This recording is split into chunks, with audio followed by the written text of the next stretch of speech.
How are you? We need to chat after this is over. I heard about your I missed you when you were on campus, man. I was in my office. Somebody should. Yeah. I'm hardly ever there anymore, so you never know.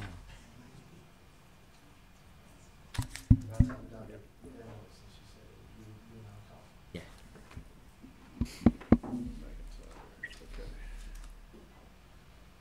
Dr. Seiberg, are you going to call the roll? Yeah, working on that right now. Good morning, everyone. This is Andrew. Can you hear me? I just want to make sure that our technology is working. Good, good. Yeah. Good to go. Good. All right, I'm going to call roll now. Dr. Bullock? Here. Mr. Childers? Dr. Dempsey? Here. Thank you. Dr. Fleming? Ms. Janeski? Mr. McKinney? Here. Dr. Graham? Ms. Hyatt? Here. Dr. Houston? Here. Ms. Jones? Mr. Lakis? Here. Oh, thank you. Andrew Lakis? Here. Thank you. Dr. Locklear? Here. Ms. Loftus? Dr. Barr, you're here. Dr. McIntyre?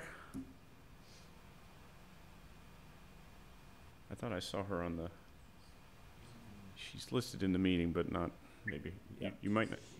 She texted, yes. Okay, good. Okay. Dr. Miller is here. Dr. Weddington I saw. And Dr. Wood I saw. Yeah, so we have quorum. Okay, thank you. Good morning, ladies and gentlemen, and welcome commission members, advisors, staff, on-site visitors, and online listeners to the April 11th, 2019 meeting of the North Carolina Professional Educator Preparation and Standards Commission. This Standards Commission develops and recommends to the State Board of Education rules related to all aspects of educator preparation programs. My name is Patrick Miller, and I'm the chairman of the Professional Educator Prep and Standards Commission, and I call this meeting to order. Our agenda and materials are available online through the DPI website, www.ncpublicschools.org, on the SBE meetings link. The meeting is also audio streamed through a link located at the bottom of the eBoard agenda. I will now read the ethics statement that is required of us. Commission members are reminded that it is our duty to avoid conflicts of interest and the appearance of conflicts of interest as we handle the work of this commission. Does any member of the commission know of any conflict of interest or any appearance of conflict with respect to any matters coming before us at this meeting? If so, please state them for the record. If, during the course of the meeting, you become aware of an actual or apparent conflict of interest, please bring the matter to the attention of the chair. It will then be your duty to abstain from participating in discussion on the matter and from voting on the matter. Commission members, you have had an opportunity to review the proposed agenda for today's meeting. Do I have a motion to approve this agenda for the April 11th, 2019 meeting? So moved. So moved. Have a motion and a second. Who made the motion online? Ann Bullock. Thank you, ma'am. So we have a motion and a second to approve the agenda. Any further discussion? Hearing none, all in favor of approval, please say aye. Aye. Aye. Any opposed? The agenda has been approved. Thank you. The minutes from our previous commission meetings on March 14th, 2019 and March 27th, 2019 have been prepared and made available to you. Do I have a motion to approve these minutes? So moved. Second. Okay, we have a motion and a second to approve the minutes from those two meetings. Is there any further discussion? Hearing none, all in favor, please say aye. Any opposed? And the minutes have been approved. Thank you. Okay, the next item on the agenda are NCDPI staff updates and discussion. Doctors Tom Tomberlin and Andrew Seiberg will now provide these updates. Gentlemen. Good morning. Good morning. So I would like to cover some what happened at the April State Board of Education meeting, and I'll start with LICN 001, which, as you know, was up for action, and I am pleased to report that the State Board of Education approved the recommendations from Pep-C. And just to give you a brief overview, I will not put you through the PowerPoint all over again, but there were the key policy recommendations that were approved. First, we defined under what circumstances an individual could be granted an IPL in the state of North Carolina, and that is they have completed a North Carolina Educator or Prep program and has been recommended for licensure by the cooperating EPP.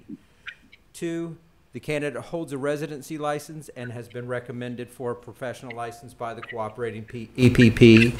3, the candidate holds a clear license for another state with 3 or more years of teaching experience. And 4, a candidate has completed an ed prep program from another state, or if that candidate is licensed, has fewer than 3 years of teaching experience. So those are the 4 conditions under which North Carolina will issue an IPL. And then, of course, the major issue that had to be addressed was the issue of comparability for out-of-state licensure exams. And so the State Board of Education has approved our recommendation to define comparability as a licensure exam from another state that is used as a component of licensure in that state, where the candidate meets the vendor recommended cut score regardless of what the state's cut score is. So if Praxis has issued a cut score for that exam, and I don't want to call any specific state out, the state of Utopia has set their cut score 5 points lower, we can't take that cut score. We have to take the Praxis recommended cut score. I will let Pep-C members know that one of the questions that arose from this was if North Carolina is using let's say the chemistry Praxis, and another state is using that exact same Praxis score, and for some reason North Carolina's cut score is higher, which does the out-of-state candidate have to meet, the vendor recommended score or North Carolina's score? And the answer to that is they have to meet North Carolina's standard, because if it's comparability only comes into play if the test is different from North Carolina's test. If it's the same test, the candidate must meet the North Carolina standard. The other issue here is elementary education and ECGC. If the candidate comes to us from out of state and has 3 or more years of experience, the candidate can demonstrate comparability if there is a subtest of math and reading for that comparable test. If they cannot produce those subtests, then that candidate would have the opportunity to take the North Carolina, I always get this name wrong, but it's essentially our Foundations of Reading and Mathematics courses, and they can pass that associated test, or they could take the Pearson test, the appropriate test approved by the State Board of Education. That's only for teachers who come to us with more than 3 years of experience. If a candidate from out of state has fewer than 3 years of experience, there is no exception, there is no comparability. They must take the North Carolina State Board of Education approved assessments. The Pearson Reading, the Pearson Math, or the Praxis CKT, and then whatever exceptional children's test they need to take. So that is a brief overview of those policies, and we are very, very happy and appreciative of all the hard work the commission has done to get that policy passed by the State Board of Education. And if there are any questions, I'll be happy to entertain those. This is Ellen, and I apologize. I may have missed a little something as I was working on my audio, but whatever happened to there was part of the recommendation to the board was something about superintendent's recommendations and all that. Did that get deleted? Yes. So that. Good. Okay. So that did have to come out because the law did not allow us to offer that as a path. And I appreciate the confusion there. Senate Bill 219 had we were trying to incorporate some of those recommendations so that the legislature did not have to pass that, but we could not under the current law. So we had to pull those things back out. But I will address that later in a separate conversation. Okay. Thank you.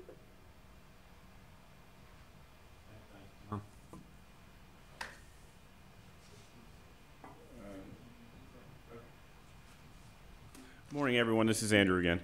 I just wanted to give you a quick update on the requirement that is that's still in play.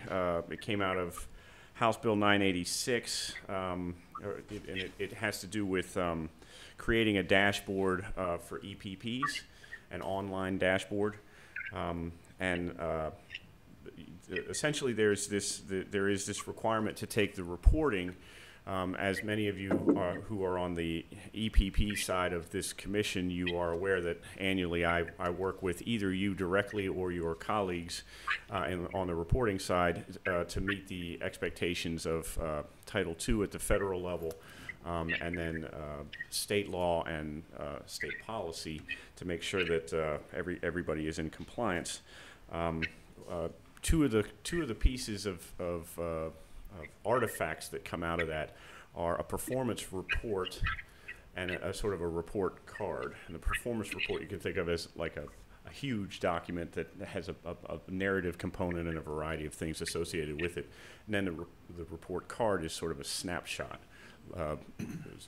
descriptive statistics and sort of a numbers-based small report that's only like 2 pages long. 986, House Bill 986 essentially wants us to convert that report card, maintain the performance report, but change the report card so that it's an interactive dashboard. In other words, what they were saying is, we create all these documents, and then if we want to make any kind of comparisons from one school to another, or HBCs to private schools, to public schools, to big schools, to small schools, we have to line all these static documents up to make those comparisons. It's difficult to do that. So is there a way that we can create an online dashboard that would be more interactive and more appropriate for use in the public consumption? So that is the requirement.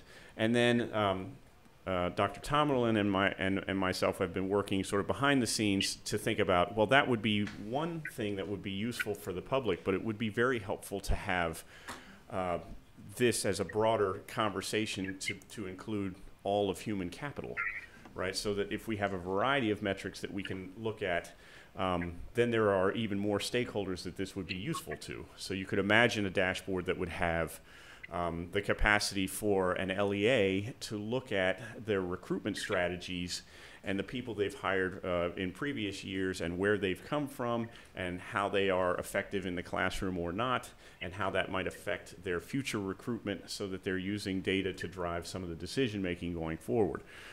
So this idea of what is required versus can you do it manually?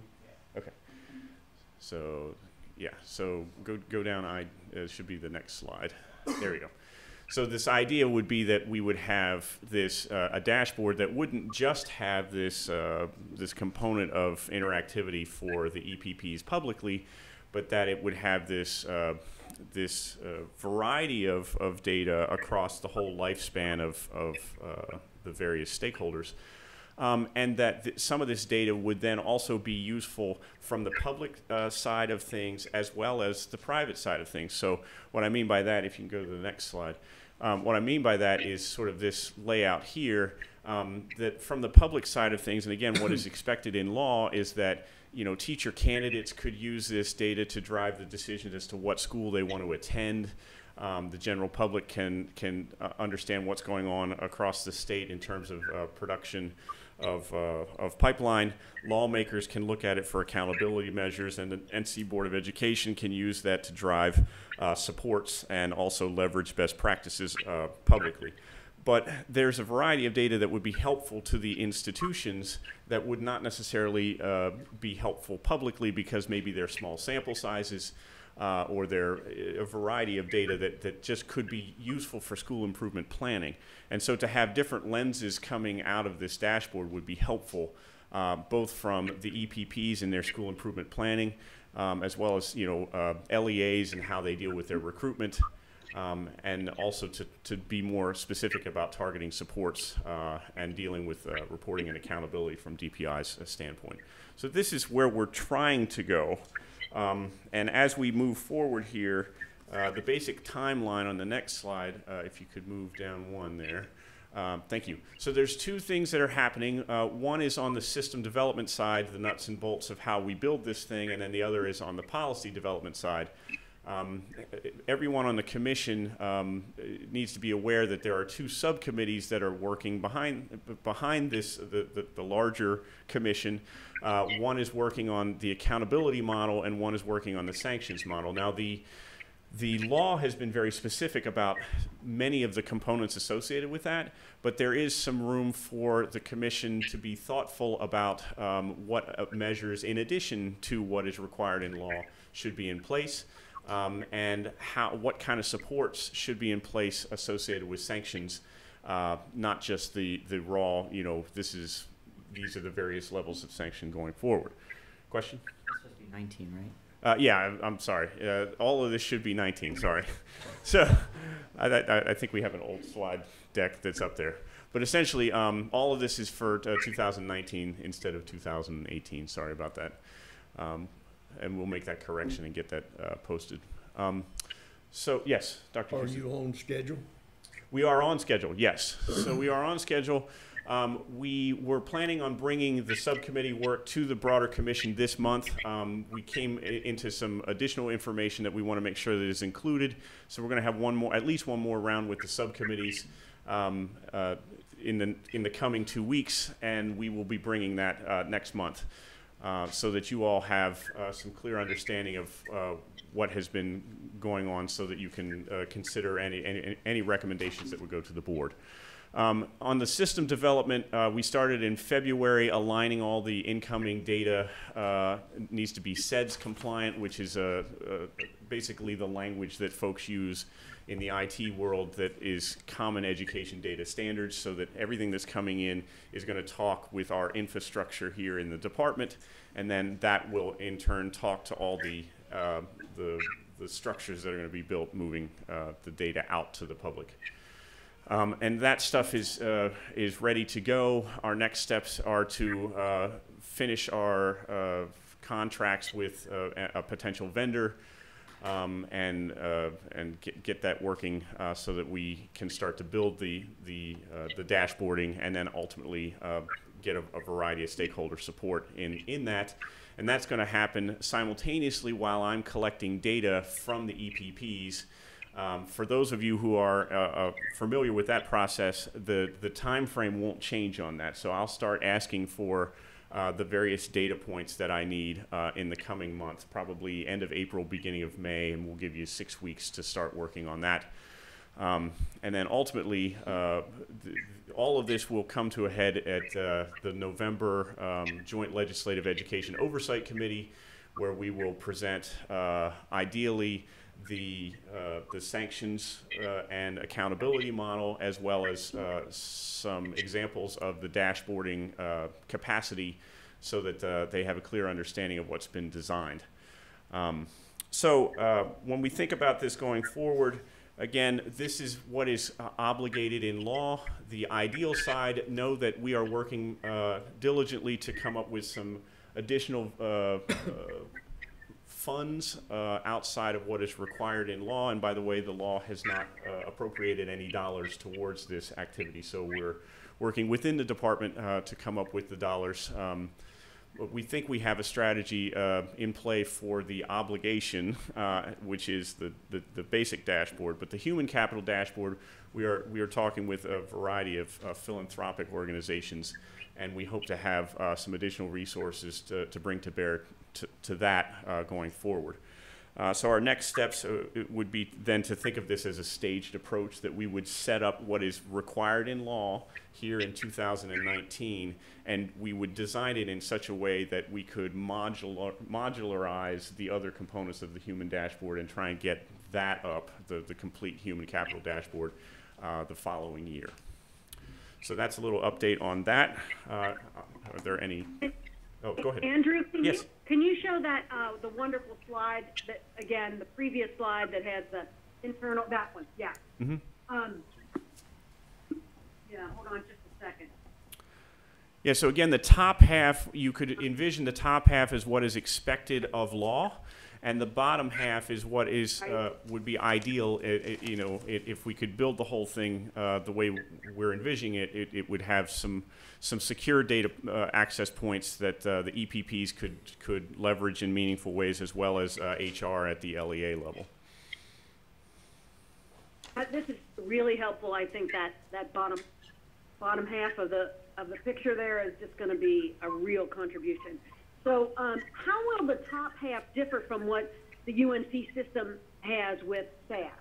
Right, it's a great question, and one of the ways that we're trying to approach this is because of the lack of funds is to leverage what SAS has already built in terms of the initial dashboard that the UNC system has been using for a couple of years. And my suspicion is that members of the legislature probably saw that dashboard and said, why are we not doing this across all EPPs? And there were some logistical challenges to sharing data for private schools to the public school system. So we had to shift a couple things in law to set this up.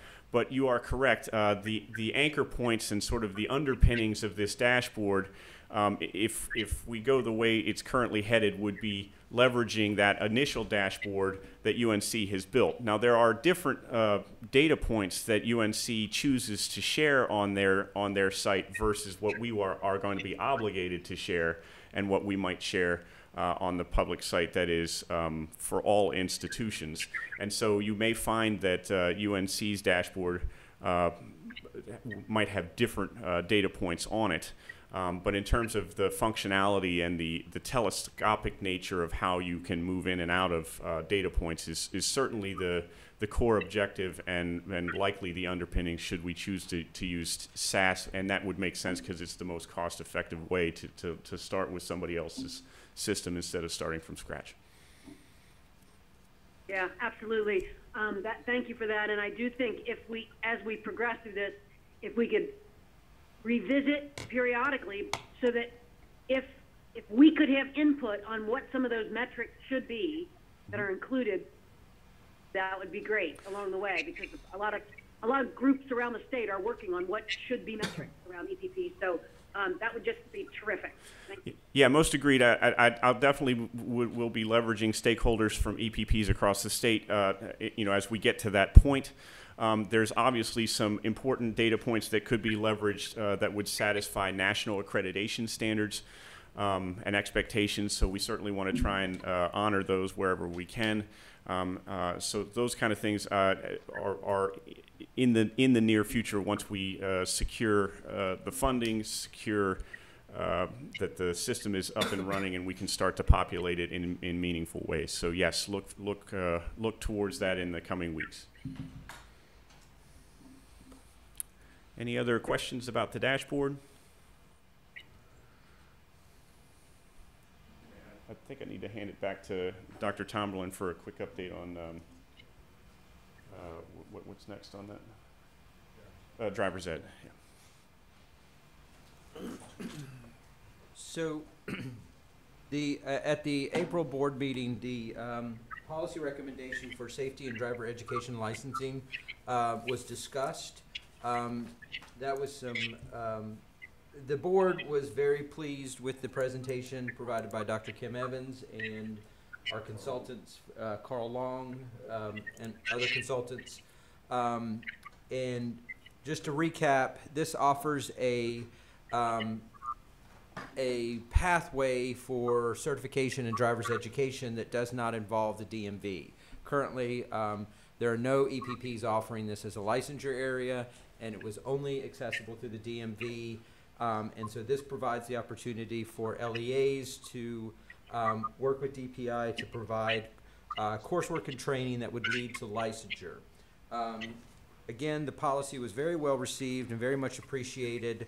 And it, just to let you know, the requirements for the license were included in LICN 001 under section 1.28. So you can see review those requirements there, as well as the cut score for the test is listed in LICN 003. One thing that that came from this that will have to be a policy recommendation from PEP-C at some future point is that this license cannot serve as the basis for an add-on license for a teacher. So in other words, you could not get a driver's education license and then use that to add provisional licenses in other content areas. And that needs to be clearly spelled out in State Board of Education policy. But other than that, it was very well received, and we look forward to it passing in May. Thank you, Tom. Before you sit down, can you give us an update on S219, please? Yes. So I had the opportunity yesterday to attend the Senate Education Subcommittee meeting where 219 was being discussed. At that meeting, a proposed committee substitute, or PCS, was offered for discussion at that meeting. At the time, we did not have that PCS, and so we were not aware of what changes had been made to the bill. And yesterday morning, or yesterday afternoon, I received a copy of that PCS. I think Dr. Miller has sent that out to commission members. Yes. Since this is a public document, we're discussing this as soon as it became public, but it is a public document. If any listeners to the commission meeting want to reference that document, you can certainly do so online at ncledge.net. I just wanted to cover with you very briefly the changes in the PCS that I think are worthy of note. The first one is in Section 1, subheading C, timeline for completion of examinations. Of course, if you'll remember from the original proposed bill, we had asked for, and it had been proposed, that we offer teachers all 3 years of the initial license in order to complete the testing requirements. This would certainly help teachers in the field, as well as help with monitoring from DPI's standpoint. That provision was removed from the PCS, and it has it sticks with it goes back to the original legislation that gives the candidate must attempt in the first year of the IPL and pass in the second. Now, what's different about this language is the old law said it had to be the first year of teaching. You had to attempt in the first year of teaching and pass in the second, before or during the second year of teaching. This language says it has to be attempted in the first year of the IPL and passed in the second year of the IPL. So there are many teachers who get an IPL and may not teach. And for us, that never triggered the requirement. If you didn't teach, the requirement wasn't, we didn't trigger the requirement to complete or to attempt or pass the test.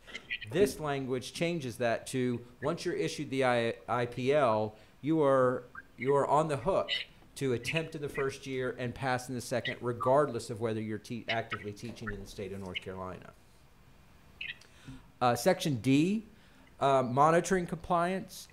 This changes the law to require DPI to monitor the attempts at testing for teaching candidates. So if a teacher did not attempt the test in the first year, DPI is required to issue a letter or a notification to the candidate that they did not meet the attempt. Doesn't say anything about what the consequence would result from that failure to attempt. It just says that we have to notify the candidate. And then E, conversion to a continuing professional license. This bill makes it clear that no candidate in the state of North Carolina can get a CPL unless he or she has passed the licensure examination requirements. So this is important because if you'll remember, there was the original bill proposed what we would call a licensure by demonstrated mastery provision, that if the EVOS score was at a certain level, then we could go ahead and license. That clearly is not going to be part of this moving forward. And then finally, the limited license.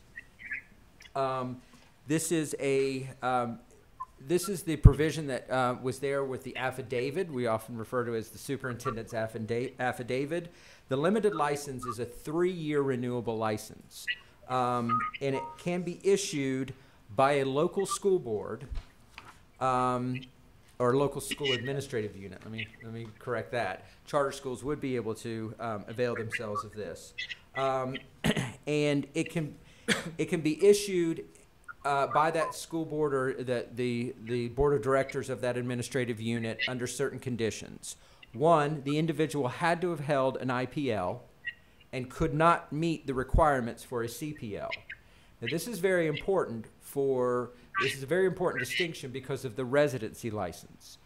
If the candidate doesn't convert the residency license to an IPL, the LEA could not avail themselves of this opportunity. The local board submits to the State Board of Education an affidavit saying the teacher is effective and will be encouraged to continue to pursue a CPL. So that's not clear language, which I imagine that Pepsi will have to tackle and make a recommendation to the State Board to define what that means. And then this provision is only granted to LEAs or local administrative units in counties that are a Development 1 Tier 1 county, Tier 2, or Tier 3 with a population of less than 100,000 as defined by the most current federal census. So not everybody is going to be able to issue these licenses. And I don't think this developmental tier is common knowledge to everyone. I've put together a spreadsheet of all the LEAs, their tier designation, and their 2010 federal census numbers. We will share that with the commission and all commission members so you can see. But I think for the most part, it restricts that ability to avail a county to avail themselves of that license to about 10 or 12 of our districts, and I would imagine it corresponds pretty closely with what we call the Big 12. Yeah, good. Tom, Yes. this is One more thing before I go on. It's important to note that this is 2019. 2020 will be a census year. So if this bill passes, there will be districts that can qualify to issue these restricted licenses, but in 2020 that could change based on the census data. And that kind of is part of my question. The tiers change also. The tiers could change as well. So Tiers what could if you're- change yearly. Yeah. So what happens if you're activating the process and your tier changes and you, under that new assignment, you wouldn't qualify? So, Dr. Houston, if this bill passes, I look forward to working out all those permutations with you. There wasn't.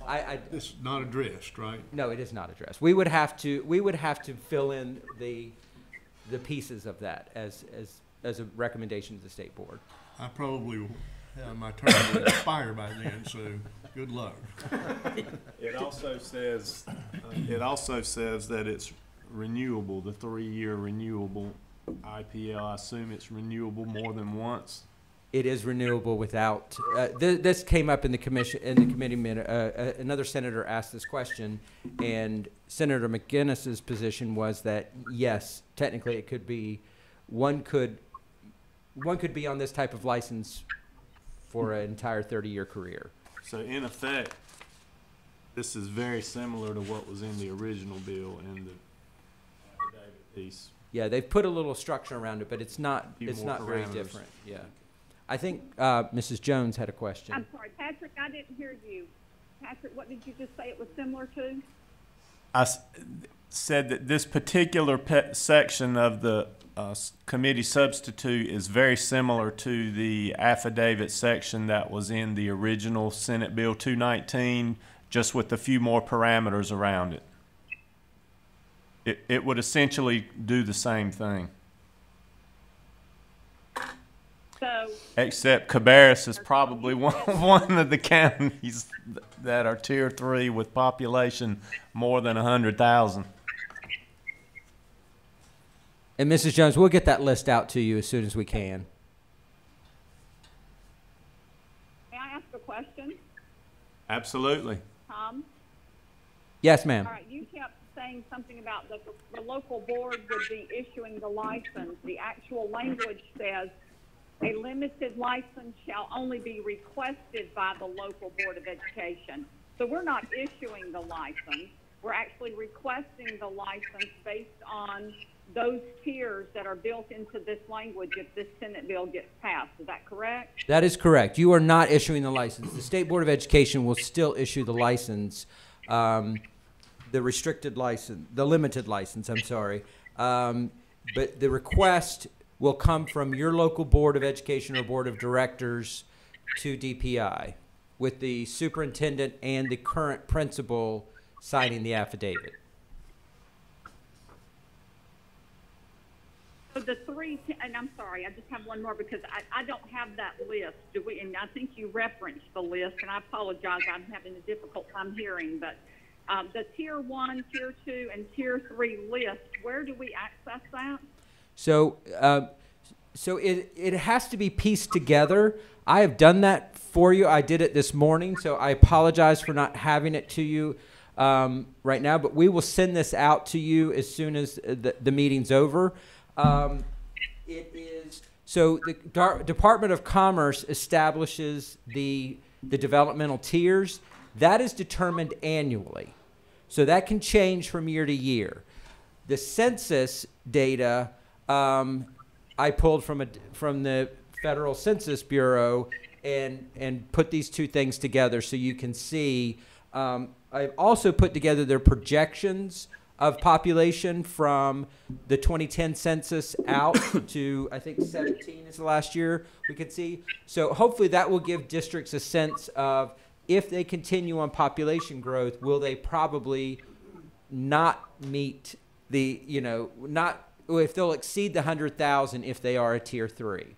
So, but my again, this is a proposed bill. This is not law. I just think it's important for the commission members to understand that this could be part of what comes out of the legislature this session. Tom, I have another question. So I'm looking at those rankings actually as they currently are under the Department of Commerce. And so I see where Cabarrus would be in Tier 3.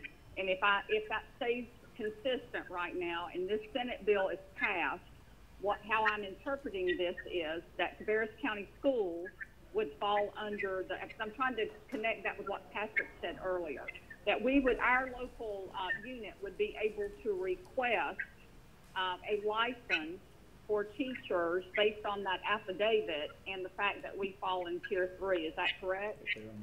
No, ma'am. According to the way this is constructed, no. Cabarrus County, according to what I see, you are classified as a developmental Tier 3 by the Department of Commerce. Federal census data for 2010 shows your population at 178,000. So you would not be able to issue a limited license to teachers in Cabarrus County. As Okay, the bill that's is what I currently written. originally Nor would Kannapolis, for that matter. thinking here. Kannapolis got City it. Schools Thank would you. not be able to, nor any of the charters that reside in Cabarrus County. Yeah. Can I play this out a little bit? I want to make sure I understand. As long as we understand this is all Yeah, hypothetical. I understand that this is right. It's a great discussion, but Yeah, so just for discussion Sure. purposes, right? I want to make sure I'm understanding this bill correctly. And I'm going to think about it in terms of not somebody from out of state, but somebody from in-state. sure. So I'm an in-state completer. I attempt the license exams, but I don't pass. I'm issued an initial license because it was based on attempt.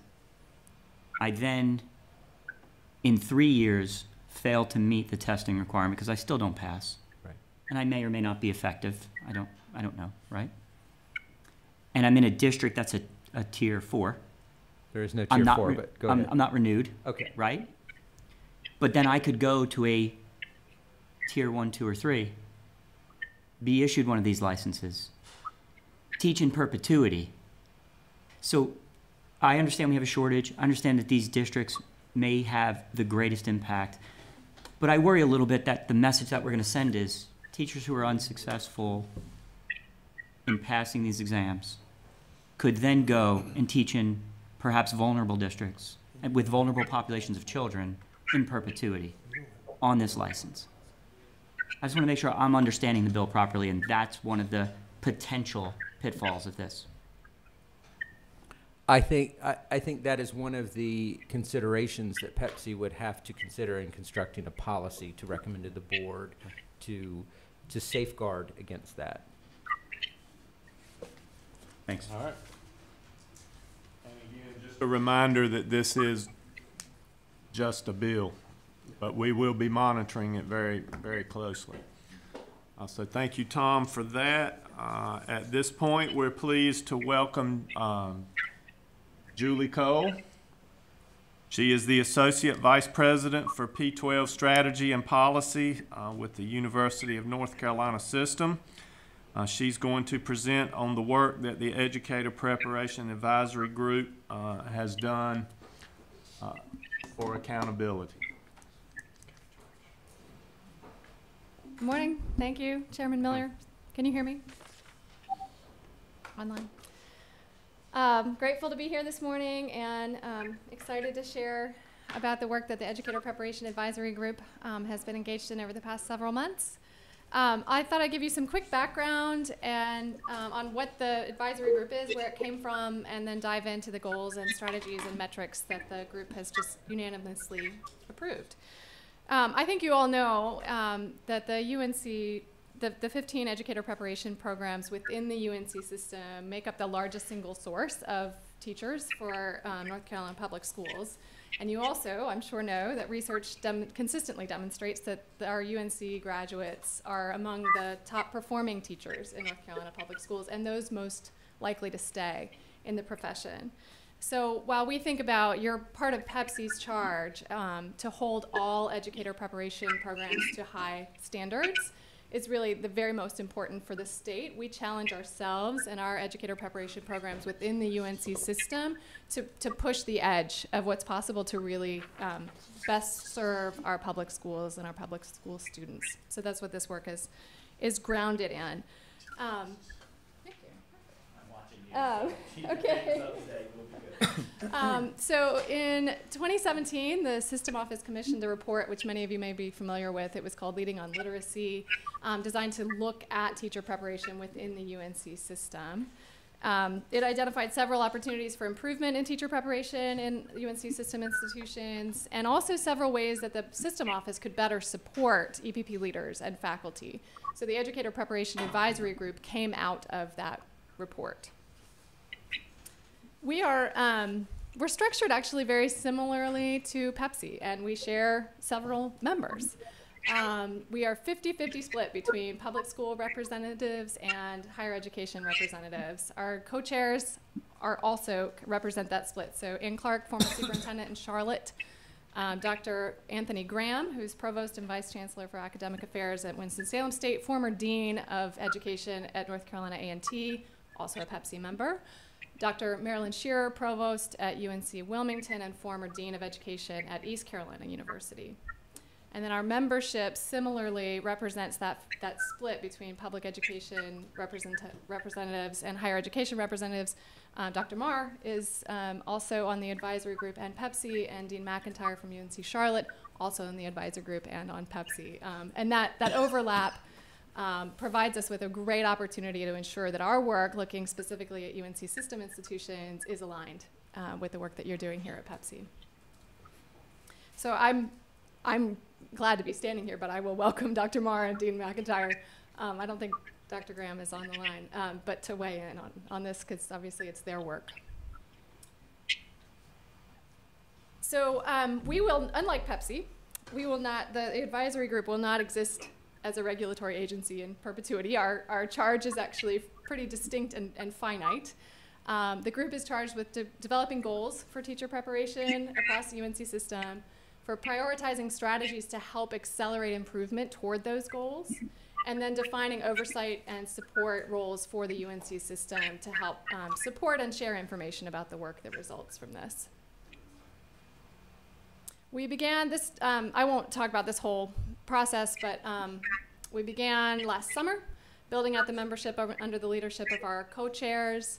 And then toward the end of last year, really started work on what I'll spend the rest of the time talking about today, which is identifying goals for teacher preparation within the UNC system and prioritizing strategies, identifying metrics by which to measure progress toward those goals. So if you can just zoom, yeah. We started in November, December, really diving into these goals. Started by looking at national research and best practice to narrow the set of goals that the advisory group members wanted to prioritize or saw the greatest need for in North Carolina. Looked at the strategies, the recommendations actually that came out of the Leading on Literacy report started there to prioritize strategies to help institutions move toward those goals.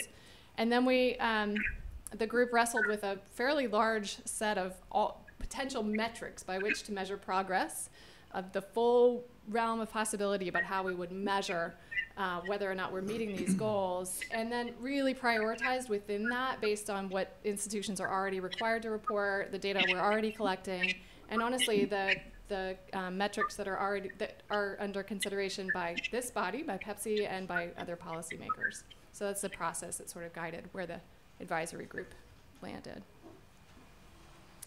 Okay, so I'll zoom in on these goals and strategies. And what I hope in doing this we can show is the great potential for alignment between the work that you're doing and the goals that we're holding will hold our institutions to within the UNC system.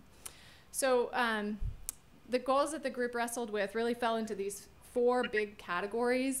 And I hope those of you who are in educator preparation, these words, you know, the themes look pretty familiar. For those of you in K-12, I hope you also, these resonate also with you in terms of your workforce needs for highly effective teachers. So under these 4 themes, the group identified 5 goals. And I will actually read these to you. That's not too painful, because as you hear them and as you see them on the screen, I hope some words will pop out. And you'll see areas of emphasis that maybe you wouldn't expect or haven't seen elsewhere. So under meeting P-12 recruitment and retention needs, the goal is to recruit, select, and support a highly qualified pool of teacher candidates and beginning teachers that closely reflects the demographics of the public school population. The second theme, high quality preparation experiences. The first goal is this one's a long one, but bear with me because each of these words is really important. Ensure candidates attain essential pedagogical content knowledge and accomplish mastery of their content area, especially in evidence-based reading practices for all students, including students with learning differences and those from diverse gender, racial, ethnic, economic, geographic, and linguistic backgrounds. Second goal under this theme, to structure candidates' coursework and clinical opportunities to enable them to see key practices and routines modeled, followed by rehearsal and practice with feedback. in a variety of classroom settings, really gets into the what and the how candidates are learning. Under authentic P12 partnerships, assess, build, and strengthen strategic partnerships between each UNC system educator preparation program and its public school partners to ensure relevancy, continuous improvement, and preparation of high-quality teacher candidates. And related then to that one, graduating highly effective educators. The goal here is to contribute to the state's critical teacher workforce needs by preparing high-quality teachers to successfully serve students from diverse gender, racial, ethnic, economic, geographic, and linguistic backgrounds with a particular emphasis on hard-to-staff subject areas and low-performing schools. Okay, so those are the goals. To help our institutions meet those goals or accelerate their progress already that they're making toward those goals, the advisory group prioritized 4 strategies. And I think, to be honest, we still have some work to do, in my opinion, to make each of these more actionable. But the advisory group really made some tough decisions in prioritizing these topics to focus on. So under the first theme, the strategy is to help our educator preparation programs identify successful recruitment, induction support, and retention strategies. It's a common theme I think we hear a lot for all EPPs. Under high quality preparation experiences, the strategy is to prepare graduates who can understand and use evidence-based instructional practices in literacy, particularly including direct instruction strategies across all content areas that are effective with a variety of learners. That reflects the great focus our state P12 system and higher educator preparation programs have had on literacy. Authentic P12 partnerships. The strategy here is to make early, deliberate, and scaffolded, these are wonky EPP terms, clinical experiences more consistent across the UNC system so that candidates' coursework and fieldwork are closely aligned. And then finally, assist EPPs within our UNC system in identifying essential practices that all teachers need to be ready on day 1 in alignment with the standard course of study and our professional standards for teaching. Finally, how do we know if we are making progress on these strategies toward the goals that the advisory group has identified? These are the metrics that the advisory group approved to assess progress. And I will linger here for a minute. One, because it's a lot, but also because, at least as I understand it, part of Pepsi's charge is also to look at these types of metrics for program accountability for all EPPs. As I mentioned before, each of these metrics is designed to measure progress toward the goals that the advisory group identified while taking advantage of the significant reporting programs are already required to do and drawing upon the fairly rich data that we have on teachers in North Carolina. So we're looking at a lot of things that you would expect, a lot that overlap with program accountability, such as the performance assessments, licensure pass rates, and student growth data. But we're also, as I mentioned, kind of pushing the edge here for UNC system programs in particular to focus, for example, in particular on the diversity of the candidate pipeline. And to focus not just on placement, hiring, employment, and retention, but to focus on all those things, particularly in high poverty and low performing schools. So from here, we will continue to refine the language, the prioritization, and really to operationalize this work with broad stakeholder feedback. We just had a meeting. You can go forward. Thank you. A couple weeks back with the deans and department chairs in teacher preparation from across the UNC system and have incorporated their feedback in what you see here. We'll continue reaching out to others, both in the higher education sector and in the P12 sector, and of course, state policymakers. But ultimately, the advisory group will also, in the end, help inform how we launch this work and how we continue to share information about it going forward. So thank you for the chance to share this work. I invite any further comments from our shared members if there's anything you'd like to add or if anyone has questions. No, but thank you, Julie. Nice presentation. We really need feedback from this group, though. Thank you, Dr. McIntyre. Great, thank you. Thank you. Appreciate that. All right, next on the agenda is a presentation on teacher compensation and advanced teaching roles grant. We're going to hear from Ms. Erin Swanson, the Director of Innovation for Edgecombe County Public Schools. Good morning. Good morning. How are you all? Good to see you again. Good to see you. I'm sorry you're going to have to hear this again. Enjoyed it. But it's great to be here. Thank you all for having me.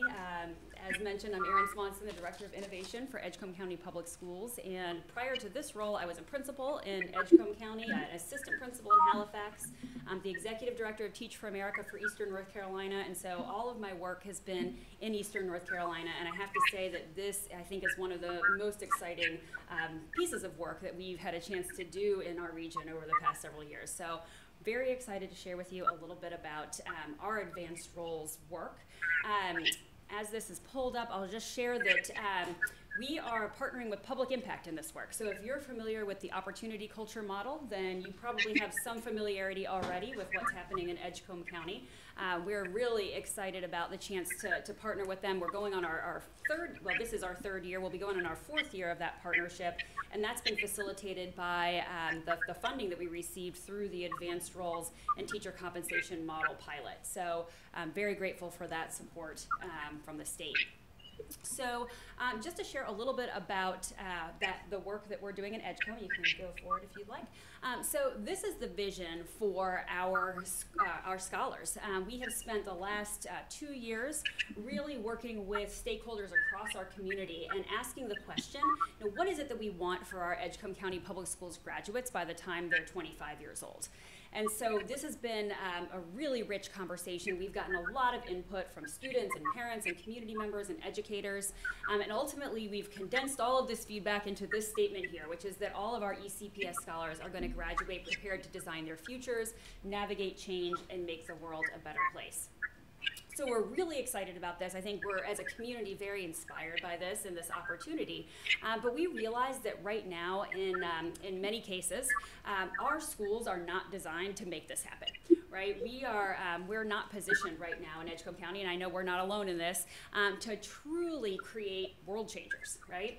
And one of the reasons that we struggle with this, and I'm glad I get to follow Julie here, is that we have struggled for many years to recruit really strong talent in every classroom, in every school in Edgecombe County.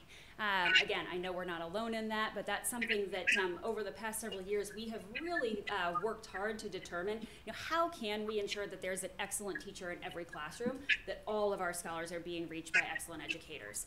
We started with building out some partnerships with the Northeast Leadership Academy and have focused on ensuring that there's a great principal and an assistant principal in every building, which we know is critical. But now we've really got to figure out how to build that teacher pipeline and teacher leadership pipeline. And so Opportunity has been an amazing resource for that.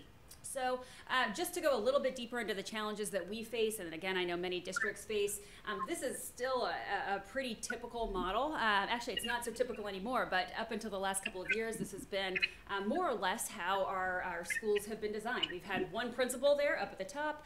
They've got 16 teachers in this case. They could have 20 teachers, 40 teachers, and each of those teachers is teaching a classroom with students. So you can see those blue teachers there, right? Those are the teachers that are just knocking it out of the park every year. But they don't have any greater reach than any other teachers in that building right now. They're still teaching 25 kids, just like the solid teacher next door, or maybe the struggling teacher next door. And so what we saw is that our excellent teachers were not reaching more students than anybody else. We were losing those teachers because they were going to districts where they could make more money. They were leaving the field of education, or they were going to district jobs, right? And becoming administrators, because that was really the only pathway to leadership. And teachers were really working in silos. And I know this, I'm sure, resonates with the teachers here, is that, our teachers felt like they were working alone, they weren't supported in the way, or really able to collaborate in the way that is really necessary, especially if we have this lofty goal for our kids. And then finally, principals were feeling overwhelmed. And I think, I'm sure you've heard this from principals across the state, that this job is really, really challenging, especially when you're supporting teachers with many different needs. And so opportunity culture has really helped us think about, how could we redesign our staffing structures and our schedules to better meet the needs of everybody in the school building. And so I will say that I don't think opportunity culture is a silver bullet. I don't think it solves all of the problems, that schools in a place like Edgecombe County have, but I do think what it does is challenge us to be innovative and help us to, again, grow that talent base that we need to be successful. So what you can see up here is one way opportunity culture could look at a school. Instead of having 16 teachers, operating in silos, we've created teacher teams where that excellent teacher, that blue teacher, is now supporting their colleagues. And not only supporting their colleagues, they're responsible for all of the students on their teams.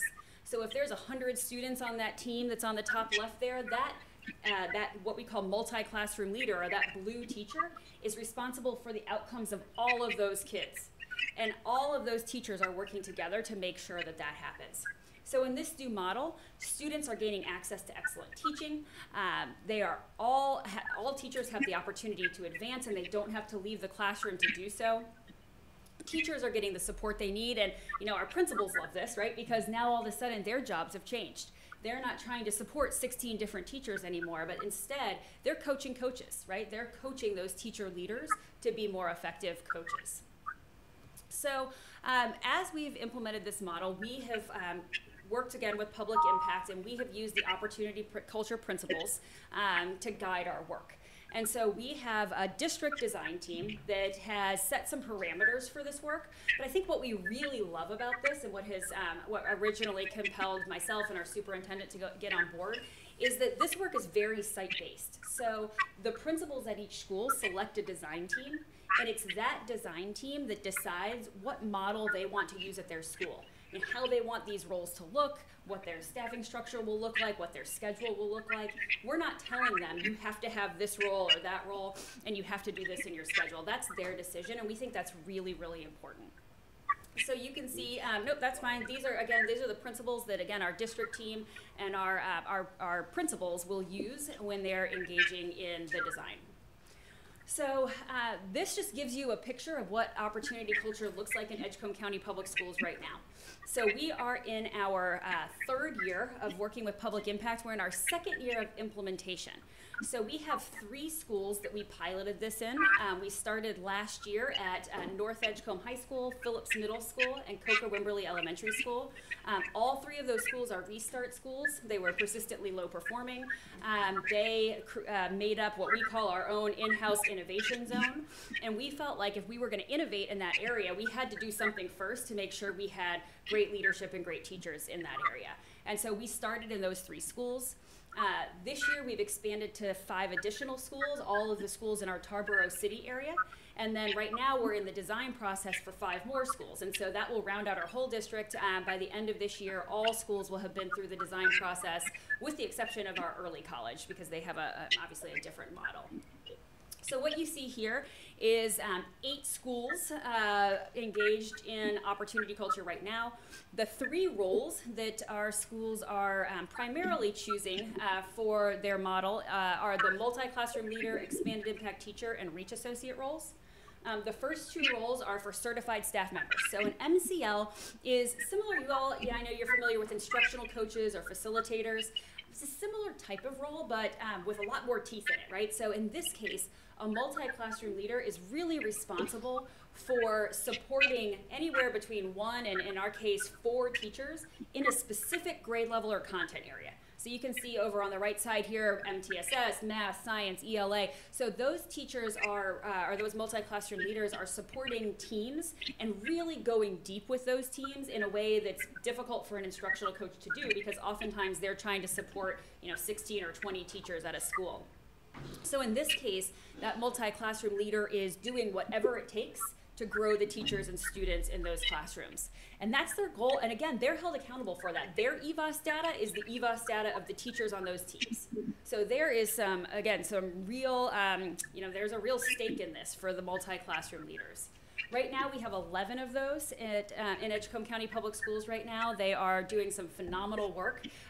The majority of them are folks that have been recruited from our own district, although we have hired folks from outside of the district as well to come into these multi-classroom leader roles. So we've seen it really be a great pipeline for us. Expanded impact teachers, those are those teachers that are so phenomenal. The principal gets a call every year and says, I want my kid in that teacher's classroom. They may not want to work with adults. They may not be great with working with adults, but that's okay because they just knock it out of the park with kids every year. So you want to get as many kids in front of them as you can.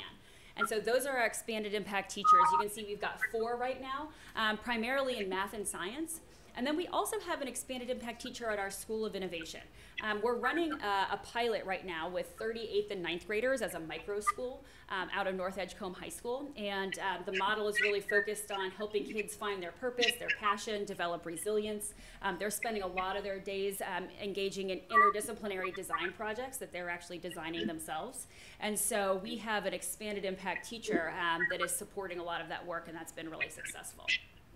And then finally, our reach associates are our classified positions. So those are positions for, in most cases, it's a teacher assistant who is incredibly strong, who wants to advance in his or her career, and who has some content knowledge that they really feel like they can share. So we would pair that reach associate with an expanded impact teacher or a multi-classroom leader. And that allows those certified staff members to take on more kids. So, for instance, we've got a situation where an expanded impact teacher is assigned to 40 students at a given time during the day. And half of those students are with the expanded impact teacher getting that direct instruction or really engaging in some deep content, where the other half are with the reach associate doing some online learning potentially or doing a lab, something like that, and then they switch. And so again, that expanded impact teacher is expanding their impact, and that reach associate is there to support that work. So just 2 quick examples here. This is Coker-Wimberley Elementary School, one of the first schools we started implementing in. Again, historically a low-performing school, one of the most challenged schools in the state. Title I, restart. This is the 2nd year of implementation. So they started with 2 MCLs and an EIT. And this year they've expanded the work, so now they have 3 MCL2s, and 100% of kids in that school right now are being reached by a multi-classroom leader in some capacity. And this work, it continues to grow. We're looking to continue to expand this next year at Coker-Wimberley. And we saw Coker grow from not meeting growth to last year meeting growth and being like a very small point away from exceeding growth. So they made incredible gains in 1 year with this model. And certainly, again, we know that there's other factors as well. But everybody who's been a part of this work agrees that these MCLs have been instrumental in that growth. This is a high school model, so folks say, well, how do you do this at a high school? This is a small high school, North Edgecombe High, with, again, a lot of innovative work happening. We started last year with an MCL, so this is her 2nd year as a MCL2 in math. She actually came out of a principal position to take this job because she wanted to be back with kids closer to the classroom, and so this has really been a great fit for her. We've got an expanded impact teacher in bio, and then again that EIT one I mentioned in innovation. And so again, this can work at the high school level too, and we're seeing some great gains.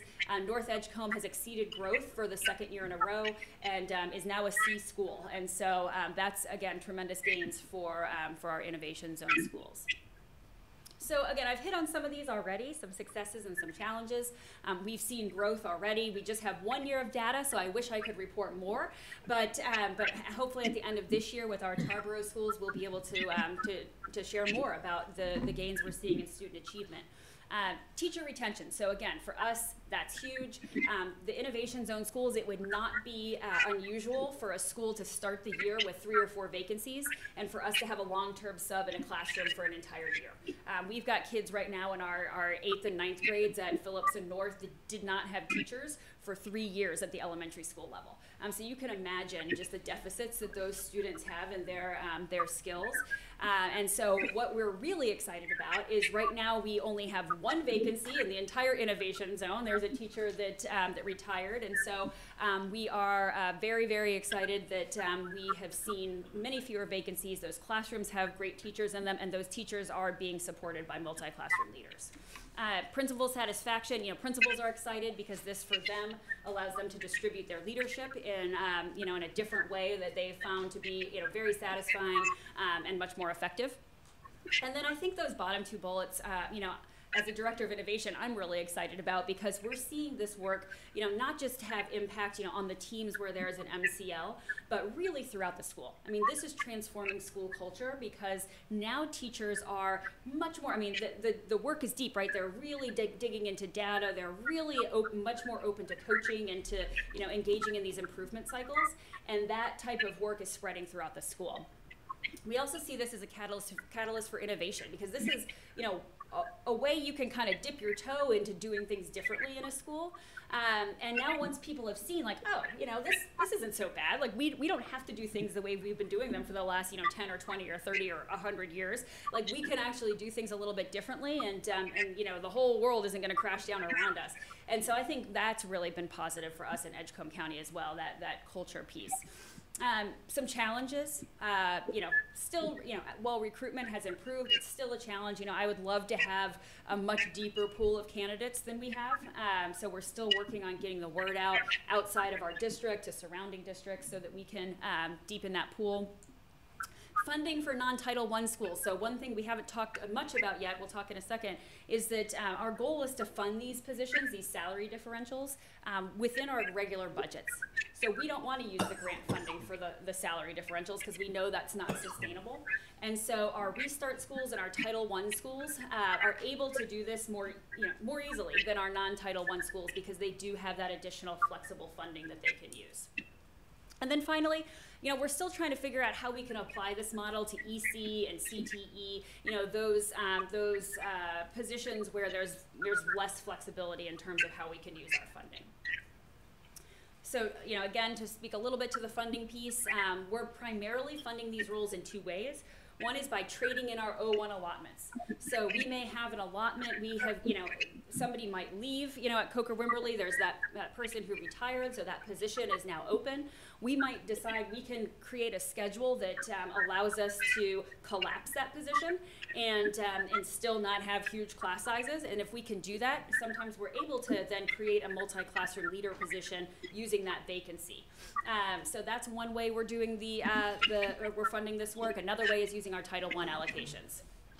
Again, the consulting with public impact has been funded by the Advanced Roles Grant, not the salary differentials. And so, a question that we get all the time is, well, what trade-offs are you making, right, in order to make this happen? And so a couple of things, one is slightly larger class sizes, which we're willing to do if we're able to create a schedule where that multi-classroom leader is in the classroom at key moments, or a reach associate is in the classroom at key moments supporting that general education teacher. Or in cases where we've got this phenomenal gen ed teacher who says, give me 30 kids, I can make this happen. And if we can see those results, then we'll make that happen. In some cases, we have less teacher assistant support because we've made some trades. And then again, in some content areas, we may have less support during build out, right? Because it's unusual that we'll have the funding, particularly at a middle school or high school, to say, let's put a multi-classroom leader in every content area during year one. Like we just don't have the capacity to do that. Some schools might if there's more local funding or other ways to create those positions. But for us, typically we have to prioritize, look at our data, say, what, right now, math and science are our biggest areas of concern, so let's go ahead and support those areas first. That might mean that during that first year, ELA and social studies are not receiving the same level of support, but our goal is then over the course of several years to build out a plan where all of the content areas and grade levels are supported in a similar way. And just a couple of other notes to highlight here. So we'll be one of the first all OC districts in the country at the end of this year, or going into next year is our hope. And then a few things that we think it would take to reach 80 to 100% of our kids with opportunity culture. I mentioned the funding flexibility and how helpful that is. Certainly it would be great to have more discretionary funding for salary differentials, particularly for our non-Title I schools. Those continued class size waivers are extremely helpful. And then, One thing we've definitely learned about this work is you don't want to put somebody in a multi-classroom leader role without supporting them and without ensuring that they have the training that they need. Many of these multi-classroom leaders are coming from the classroom. They've been amazing teachers, but have really never coached adults in the way that we're asking them to do. And so we are very fortunate to have a partnership with new leaders. All of our multi-classroom leaders are a part of the Emerging Leaders program, so they get this really intensive, high-quality, incredibly rigorous support.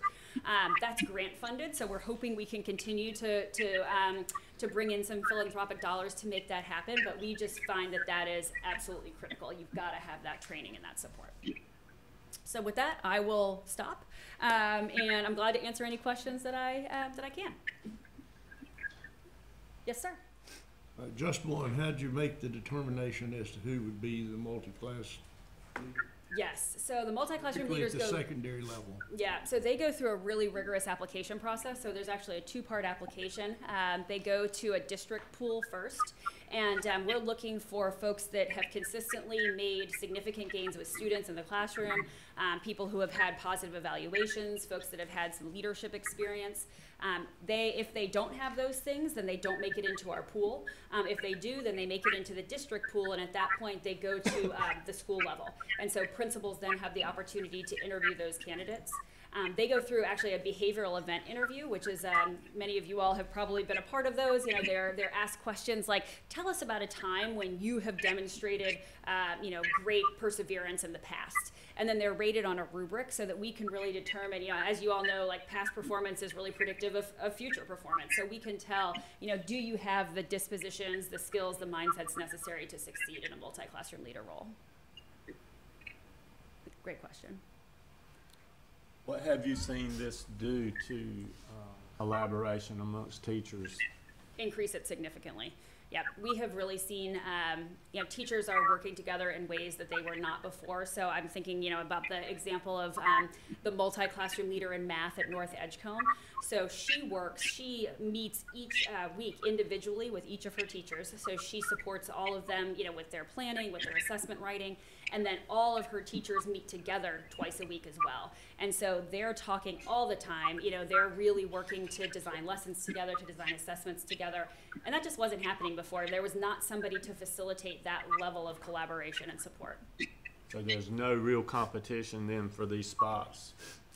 I almost wish there was more competition for these spots. I think as time goes on, my hope is that is the case. Right now, we're still working to recruit a bigger pool. But, I think it's interesting. I mean, somebody asked at the last meeting whether or not, there was some concern about, a veteran teacher all of a sudden being on a team with a multi-classroom leader and saying, you're going to be coached by this person. And what we found is that it really depends on the multi-classroom leader's approach. And so that's where that training from new leaders is really helpful because, if that multi-classroom leader comes in and is able to, build a relationship and, help that teacher understand that they're not there to evaluate them in any way, that's still the principal's job, but they're there to support them, then I think the relationship works out very well. One more question. Yes, sir. Sorry. No, you're fine.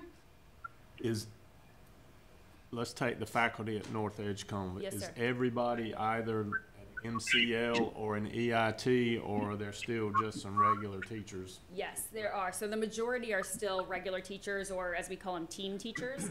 So those are the folks who are on the multi-classroom leaders team.